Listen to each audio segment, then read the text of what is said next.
মনে রাখবেন আমার ভাইয়ের এই কথাটা, যে অন্যকে কাঁদায় সে মূলত অন্যকে কাঁদায় না, নিজের জীবনে কান্নাটাকে সে স্বাগতম জানায়, আমন্ত্রণ জানায়। যে অন্যের জন্য গর্ত করে সে মূলত নিজের গর্ত নিজের জন্য করলো, সেই গর্তে সে অবশ্যই পতিত হবে, হয়তো এইভাবে না হয় ওইভাবে। সে অন্যের ভালো চায়, মূলত সে নিজের ভালো চায়। বলেন সুবহানাল্লাহ।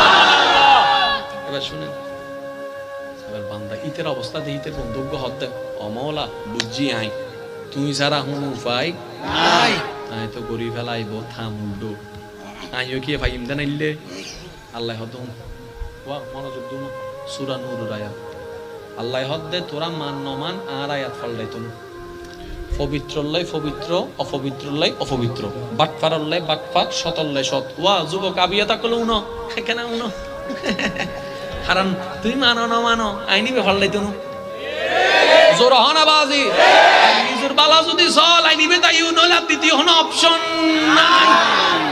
ঠিক আছে না? কারণ আল্লাহর আইন কখনো পাল্টাবে না। এবার শুনেন বন্ধু হদ্দ আল্লাহ কেন করতাম আল্লাহ দুন জিয়ান গরি বলে সুয়ান তওবা কর। যদি তুমি ভুল বুঝতে পারো আমি মাফ করতে প্রস্তুত। একটা শর্ত আছে, তুমি এই ভুল নতুন করে করতে পারবা না। তুমি তোমার জীবনকে আমার উপর ছেড়ে দিতে হবে। তুমি যদি সেটা করো তাহলে আমি তোমার জন্য যেটা রেখেছিলাম সেটাকে ক্যান্সেল করে তোমার জন্য উপযুক্ত একজনকে আমি ফিটিং করে দিব, যেটা তোমার মতো পবিত্র থাকবে, পবিত্র থাকবে, পবিত্র থাকবে। এবার অঙ্ক বুঝেন নাই তো, কোরআনের আয়াত বুঝেছেন কিন্তু অঙ্কটা বুঝতে পারেন নাই। এবার টোটাল বিষয়টা এই এলাকার নাম কি? মুন্সিরাবাদ। রাস্তা আছে না?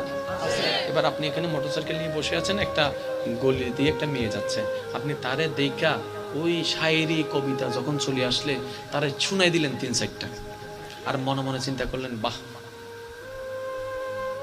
এখন যে যাচ্ছে মনোযোগ, যে যাচ্ছে 2022 সালে আজকের তারিখে যে রাস্তা দিয়ে যাচ্ছে, ওর বিয়ে হবে যে বহদ্দারাটে 2025 সালে, তাহলে 25 সালের বহদ্দারাটওয়ালার বউ আপনার এলাকায় রাস্তা দিয়ে যাচ্ছে, আপনি গান শুনে দিয়েছেন, আপনার বউটাও তো কোনো না কোনো রাস্তা দিয়ে যাচ্ছে।